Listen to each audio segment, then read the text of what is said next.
we have been in the two previous sessions looking at the plan of forgiveness as viewed from the ego's perspective, and then, of course, from the Holy Spirit's perspective. But the focus hasn't been so much on how is that done. It's mentioned it, but in this session, we'll do a deeper dive into how does healing occur, and we'll find out that if you're willing, you can have a big part to play in someone's life in healing. And so the title is The Acceptance of Your Brother, and acceptance will come to mean a lot more as we dig into it. Hello and welcome to Miracles on High Plains. My name is Jonica, and our reader today is David S. I thought that we would review a short paragraph from the previous section as it relates to the introduction here. This course offers a very direct and a very simple learning situation and provides the guide who tells you what to do.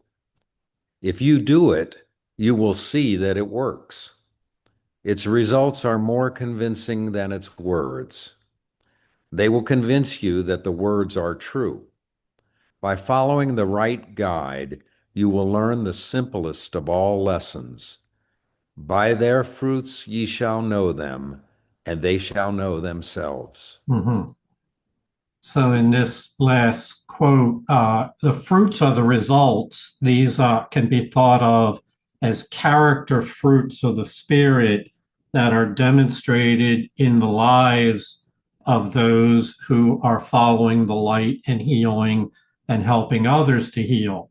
These are the results. And it's a fascinating statement that the Course makes that the real conviction for this program comes from seeing the results in your own life and in the life of those around you, that is we're more certain of the process as a result of those fruits than merely by reading the words alone. So that relates to what is to follow. David? You're muted. How can you become increasingly aware of the Holy Spirit in you except by his effects? You cannot see him with your eyes, nor hear him with your ears. How then can you perceive him at all? If you inspire joy and others react to you with joy, even though you are not experiencing joy yourself, there must be something in you that is capable of producing it. If it is in you and can produce joy, and if you see that it does produce joy in others, you must be dissociating it in yourself. Mm-hmm. So this is a very reasonable question about the Holy Spirit. How can you become aware of the presence and the action of the Holy Spirit in your own life? And as we just said in the previous paragraph, as well as here, it's by the effects it has on you. We call them the fruits of the Spirit, joy being one of them. And so as you witness, more broadly, we would say it has an effect on your relationships. They become sweeter and kinder, more gentle, less judgmental, more forgiving, and healing becomes a major motivation for your encounter with others. And there's a whole list of attributes. The point here isn't to name every attribute, but when you start to witness a change in your own relationships, know that this is how the Holy Spirit manifests in your life. And if it does not, these effects do not appear, then what the Course says, you must be dissociating yourself from the guidance of Holy Spirit. Uh, and just briefly, we've talked about dissociation before.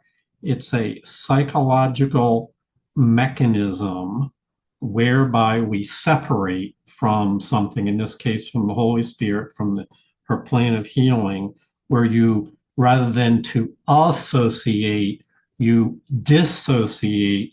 You can do that by putting it out of your mind, not paying attention, forgetting, or just making a poor choice to go the other direction. And so if the effects do not appear, it is because of dissociation.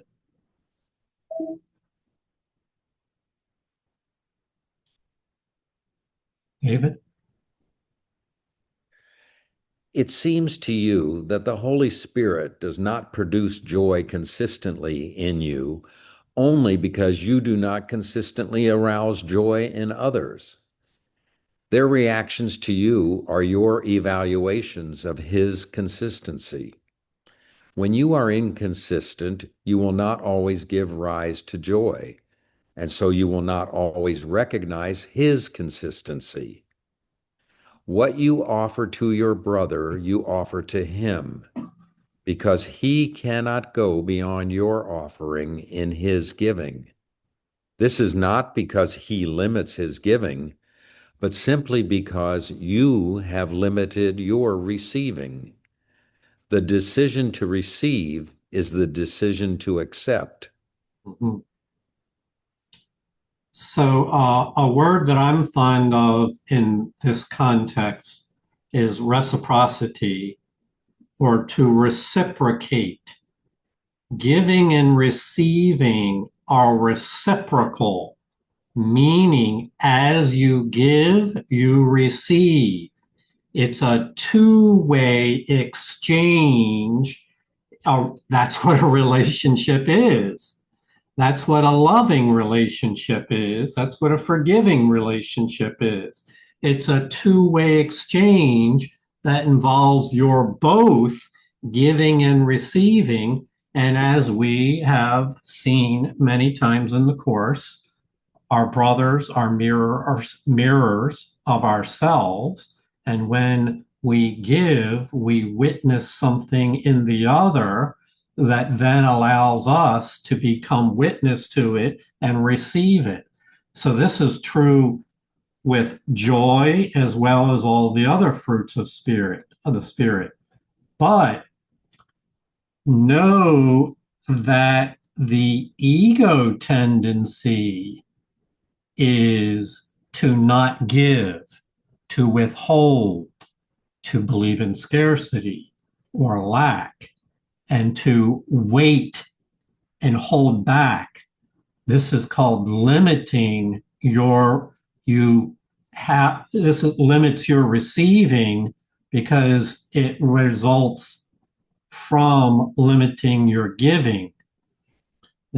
And so to think of, you can think of it in New Age terms as having a type of flow. You've got to initiate the flow of the giving and receiving cycle. And once you do, you'll witness the reactions to others, and then you'll receive that from yourself. This is a process not of material things, but of attributes of the soul, of things that the soul finds meaningful. And so they can be subtle if you're not paying attention. I would submit to you that as you become increasingly attuned to the importance of these matters, you will notice these subtle effects of the soul because they're meaningful to you. You'll be looking for them.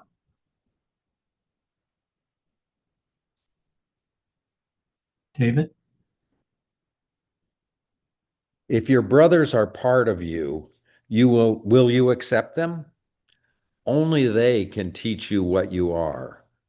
For your learning is the result of what you taught them. What you call upon in them, you call upon in yourself. And as you call upon it in them, it becomes real to you.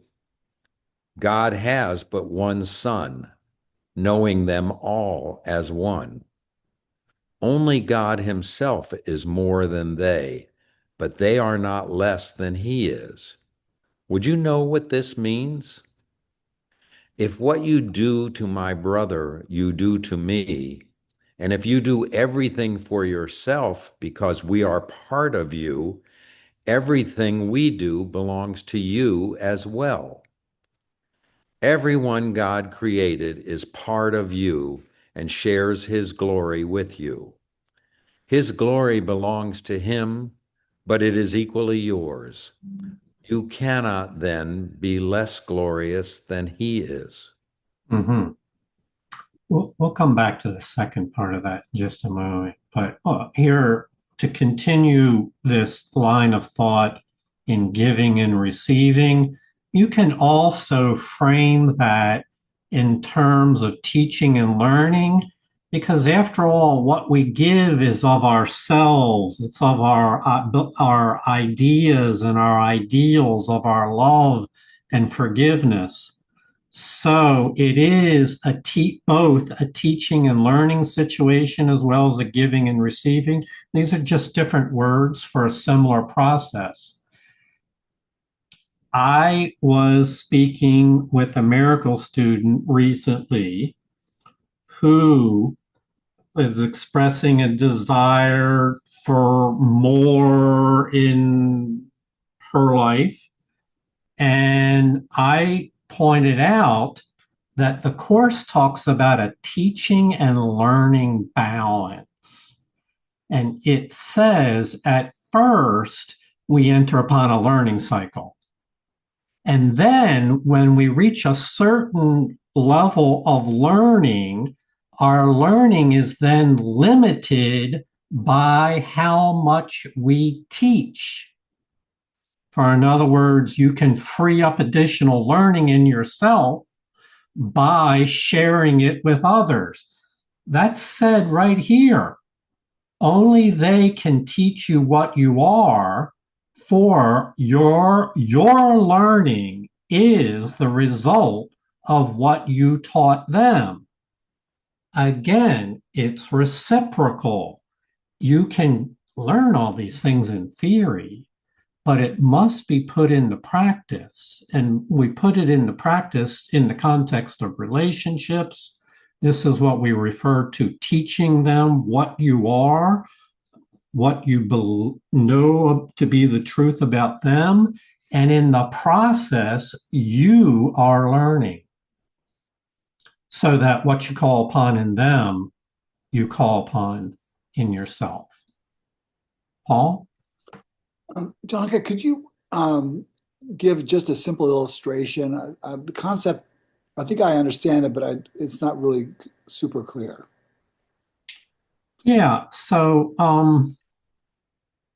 the word that comes to me right immediately, Paul, is kindness. So kindness would be a fruit of the Spirit. And when you encounter someone, regardless of how well you know them, let's say this is someone that you don't know. And if you are kind to them, without any reason to be kind, except for you are practicing kindness in your relationship, then the Course says that's teaching kindness. And what happens is then the other person senses your kindness, and then they respond to you in some manner that recognizes your kindness to them. Can you see how that is now a relationship where you're demonstrating kindness and they're responding to you because of your kindness to them? So That's just one example, Paul, and there are, I'm sure, thousands of other ones. I've even witnessed this in such a simple encounter as the checkout from at the supermarket. When the person is ringing up my order, I can be kind to them. And frequently I notice that the way they respond to me, and this is tone of voice, eye contact, and the words you say, I notice that the way they respond to me, it's like we join together in a peaceful moment there. So obviously, this can happen in relationships that are more in depth than just what you might have in a checkout line. And so, yeah, that would be one example of it, Paul. There are many more. Thank you. That's very helpful. Okay, so let's make sure that we don't let the second half of this paragraph go by without pointing out the powerful statement. For the remainder of this session, there are some profound statements of eternal truth. And so this one says, if you do everything for yourself, it is because everyone is a part of you. Everything we do belongs to us as well. This cannot be understood by the ego, which is very selfish. But on the level of there is one creation, one family of creation where all members are blessed and are standing in the light in perfect equality. From that perspective, you can realize that everyone God created shares in your reality, in your being, and everyone is a part of you and shares his glory with you. It's a very elevated state of the love and life and glory of God are for all. We share in it together. It's unlimited. So there's no scarcities. There's no need to try to get more for yourself than for another one. Instead, there's this abundance and everyone is blessed at once. It is equally yours. Yeah, so more on this to follow.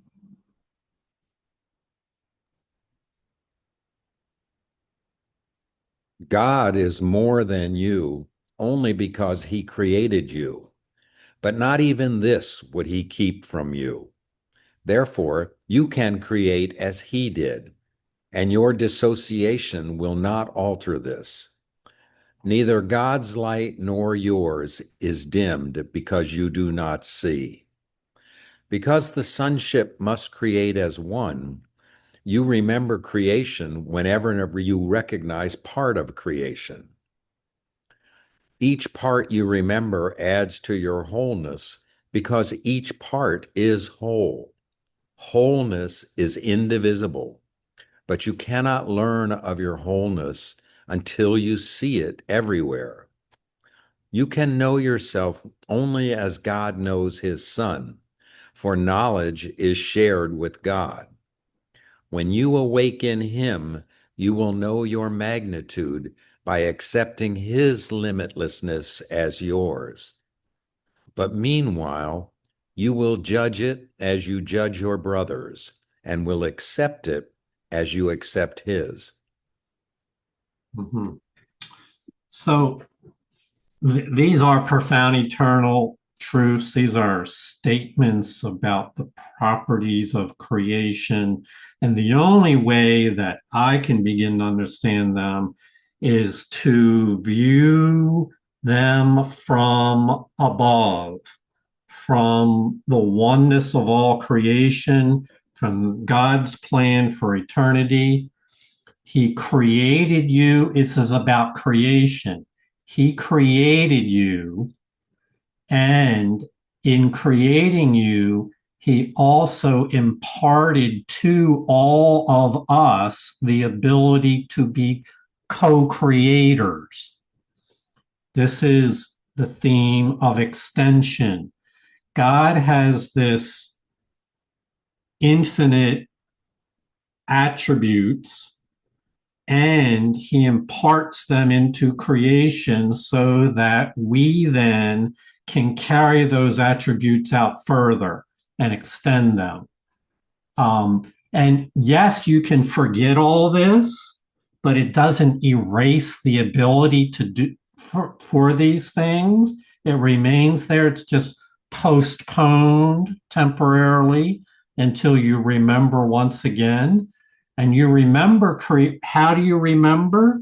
You remember creation whenever you recognize part of creation.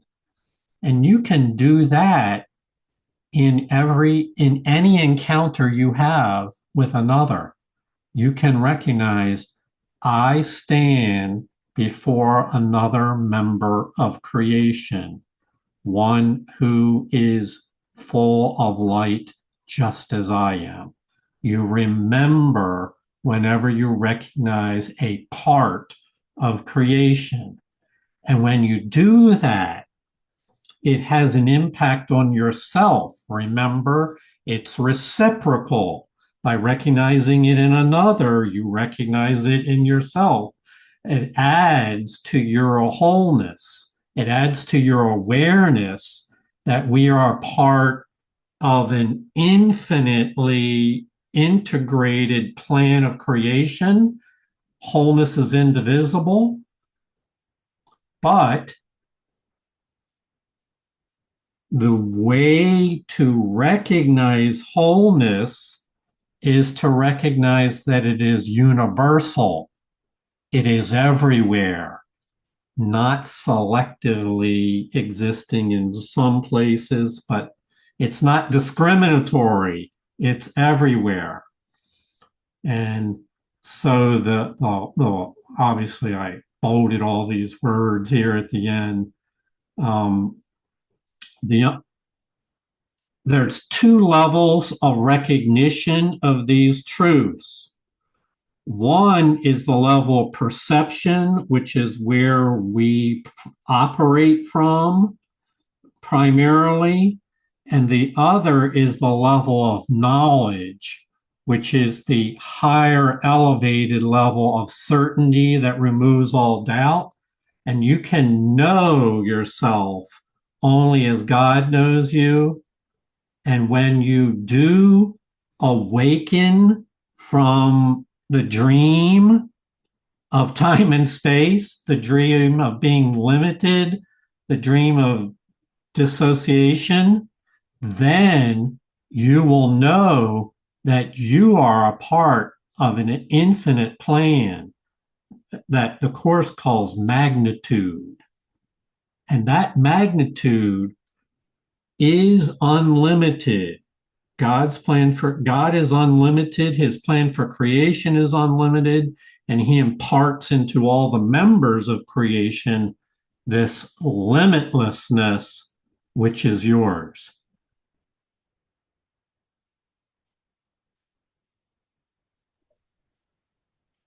Yet, You are not yet awake, but you can learn how to awaken. Very simply, the Holy Spirit teaches you to awaken others. As you see them waken, you will learn what waking means. And because you have chosen to wake them, their gratitude and their appreciation of what you have given them will teach you its value. They will become the witnesses to your reality, as you were created witnesses to God's. Yet when the sonship comes together and accepts its oneness, it will be known by its creations, who witness to its reality as the Son does to the Father. Mhm. So here it's using, we're not changing topics here, but we're just referring to this as waking to awakening yourself and helping others to awaken from the dream of time and space. Going back to Paul's inquiry about an example, remember we said it occurs in encounters, holy encounters with other people. And one subtle way in which I've experienced a number of times, I know that this works, when you're interacting with someone and they may be telling you about an experience or whatever where they were very thoughtful in their choices, I found myself saying, "Oh, that's very kind of you." I merely acknowledged that the other person was being kind. You could call it a form of appreciation for the other. Just those words immediately, it's on a subtle plane. The person responds.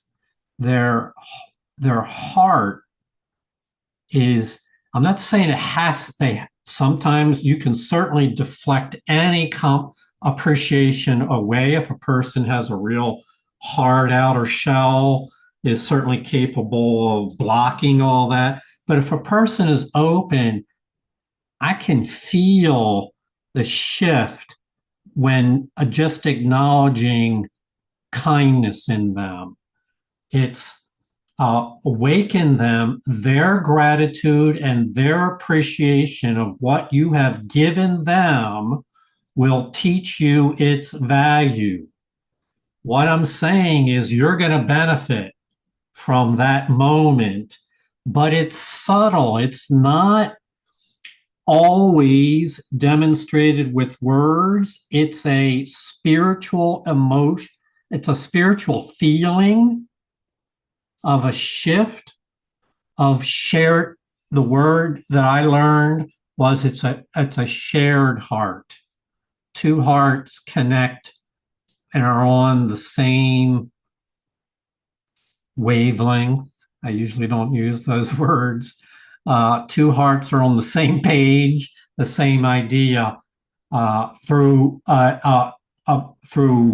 verbalizing your gratitude and appreciation.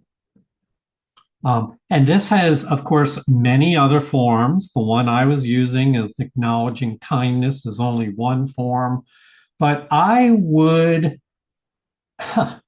going to actually suggest this as an assignment for over the next week. You will surely have at least one encounter with someone where there is something that you can appreciate about what they say or do. And all I'm suggesting is that you verbally acknowledge that to them. Oh, thank you. I really appreciate that. That's very kind of you to say so. And what would be the reinforcement is then pay attention to how that feels. Make sure that you notice what has heart and meaning in that moment. And then come back and report next week of how it went. Can I make a report now? You certainly may. Okay, so when this class had started, I received a box today. I didn't know what was in it, from the post office. And I just opened it up, and it's these wonderful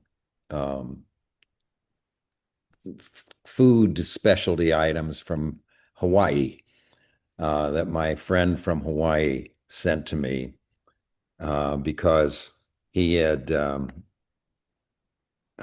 he's called me every once in a while. He's a doctor. He was a medical student back when I was in an older medical student and young doctor, and he always would, we were friends for a long time, and he sent a card along with it.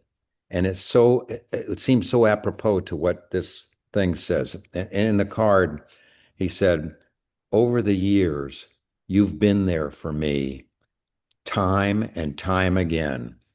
I remember it and I appreciate it. When you get a card like that and you're not expecting anything, and you were talking about, what is it that you feel and how do you know when you're in alignment, shall we say? That's the kind of thing that can occur. So, yeah. Thank you for sharing that, David. There's a great illustration of pay attention to what has heart and meaning, and feel free to share what has heart and meaning to you. This is kind of the reverse of what we read about yesterday, where the unhealed healer focuses on the darkness and tries to explain all the details of darkness. Instead, focus on that which brings light into your life. Thank you for sharing that, David. Miracles have no place in eternity because they are reparative. Can you tell me what that word is? Reparative. Reparative? Thank you. Yet, while you still need healing, your miracles are the only witnesses to your reality that you can recognize. You cannot perform a miracle for yourself because miracles are a way of giving acceptance and receiving it. In time, the giving comes first, though they are simultaneous in eternity, where they cannot be separated. When you have learned they are the same, the need for time is over. Eternity is one time, its only dimension being always. All right, so we said that there are the laws of creation and the laws of time. And in Special Principles of Miracle Workers, chapter 2, it says a clear distinction between that which was created by the Creator and that which is being made is necessary. You need to learn to distinguish these things. Well, miracles are a necessary in time and space. They repair the errors of misunderstanding. They reorient us from confusion to understanding. But that's not necessary in eternity. There's no misunderstanding in eternity. And so here was the big lesson for me in this section. Your miracles are the only witness to your reality that you can recognize.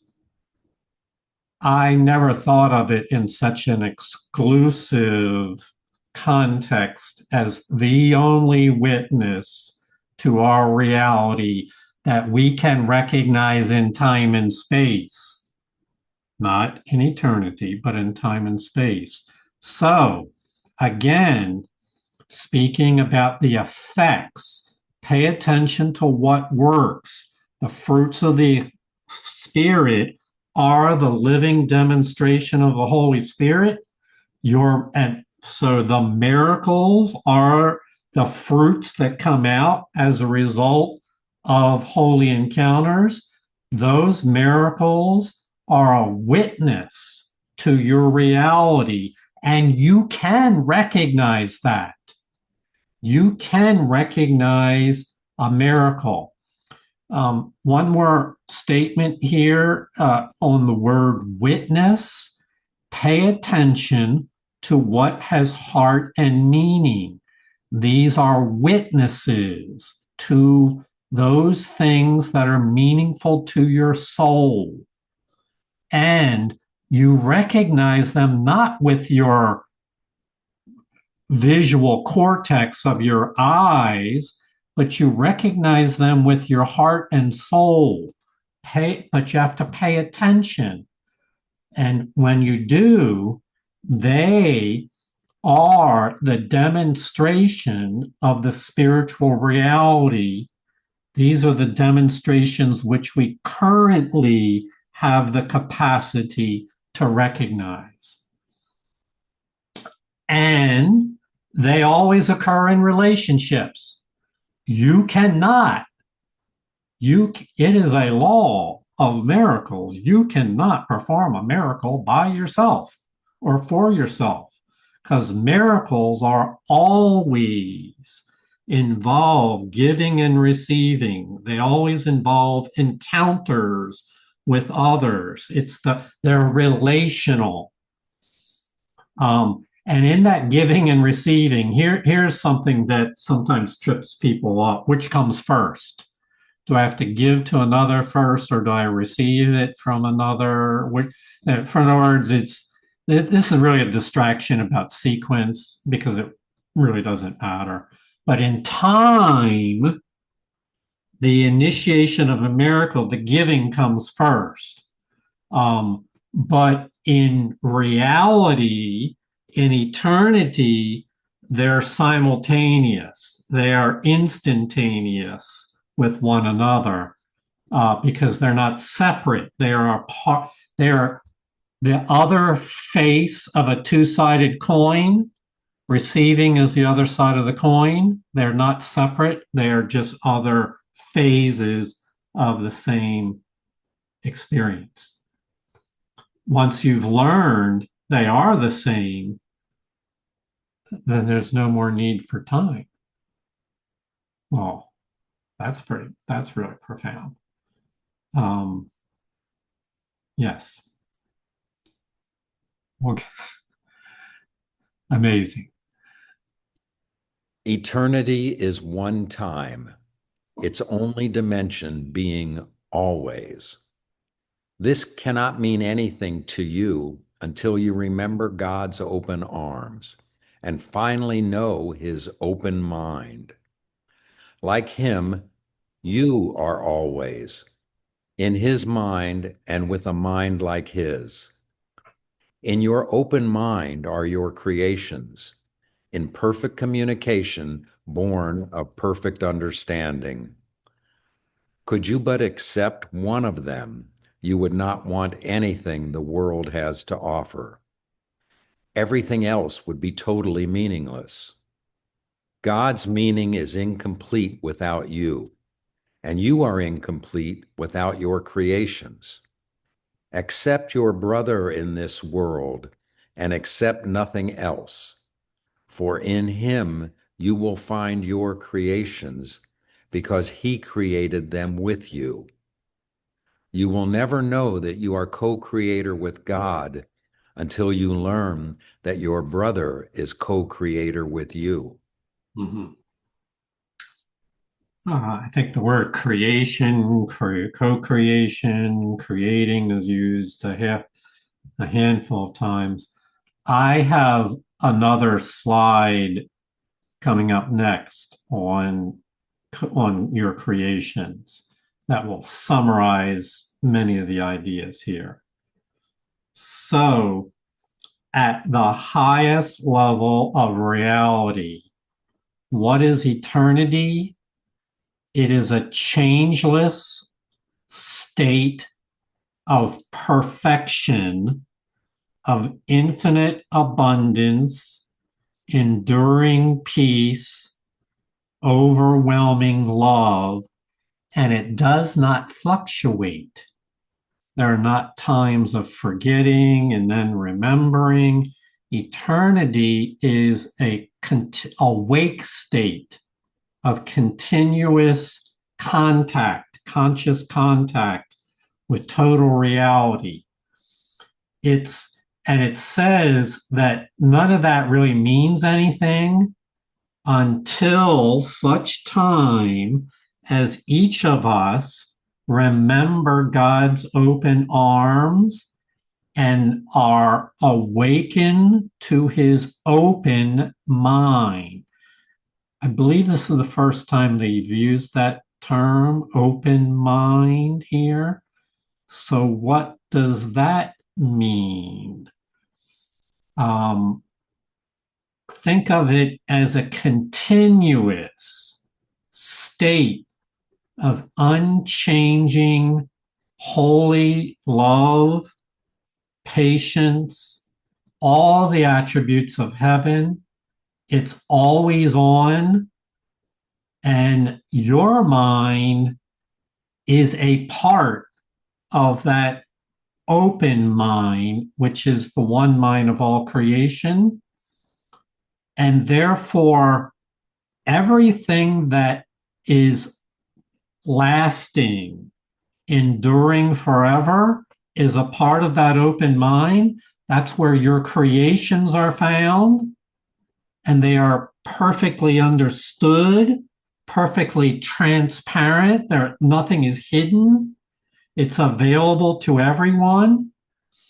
And in time and space, all this appears to be veiled. This was what they talk about, the veil that covers over our eyes, because this cannot mean anything to us until such time as we enter into the open mind. For in other words, would seem more like a spiritual story than an actual experience. But I would encourage you to view it as a vision of a state that lies deep within you that is yet to be fully explored in your consciousness. And so, coming back to this concept of an open mind, an infinite mind of which everything is transparent, you are a vital part of that infinite mind. For if you were missing, it could not be complete. Your part is essential to the whole. It's incomplete without your creations, and it therefore is certainly incomplete without your brother. And while in theory and by faith, you may accept that you are a member of this open mind, a co-creator, an extender of God's creation, the certainty of it, that belief, which is profoundly certain with no doubts, called knowledge. You'll never know you're a creator with God until you learn that your brother is a co-creator with you. No one is excluded. So if we were to reformat some of those statements about your role as a co-creator, we would come up with a number of attributes, of which I have listed I've listed many of them right here. These are not dreams. They're not dark dreams. They're not happy dreams. These are real in the sense of reality. They have the attribute of being peaceful. They're unbound and unlimited by time and space and by little mind, little thinking. They're infinitely expansive. They are perfect. They are loving. They are powerful because they have the ability to extend love forever. They are complete and abundant, infinitely abundant. Everything that the infinite mind of God could possibly conceive of has been provided. And they are not haphazard. They are all perfectly unified They're together, they're a part of an integrated whole. It brings about a state of joy, which is an attribute of love, a profound spiritual happiness, and they are forever. They do not come and go or fade or decay. They are like the open mind of creation, they are eternal. And those are just word symbols for describing your creations. And what the Course says is when you have a holy encounter with another soul, that is a moment of reality that you have, and those creations become forever a part of your being. They are with you forever, and they are shared in the open mind of creation. And I'll post this slide on my website shortly after we wrap up here. So that is as far as we are going to read for this session. That was enough.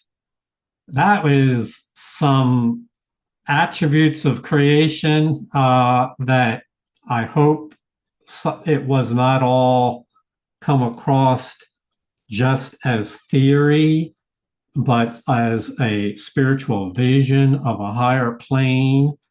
The key to remember is that is just like a lighthouse illuminates the direction in which we can find safety to come in ashore. In the same way, these laws of creation illuminate our direction and show us where our true nature, our true self exist, where it shows us where the open mind of creation is for all of us. Well, thank you, my friends. Thank you, David, for reading. Thank you all for your attention. I'm so glad to be on this journey with you. This is an opportunity for us to share. Giving and receiving are one in truth. And I think you can feel that in these moments, this is the sharing of the truth that, as the poet Shelby said, it's a truth that lies is too profound for even words. Thank you all. Namaste. Namaste. Namaste. Thank you so much, David. Thank you, Jonica. Thank you, David. Thank you, Jonica. Thank you all. Bye, Beautiful. everybody. Peace and love. Blessing. Thank you.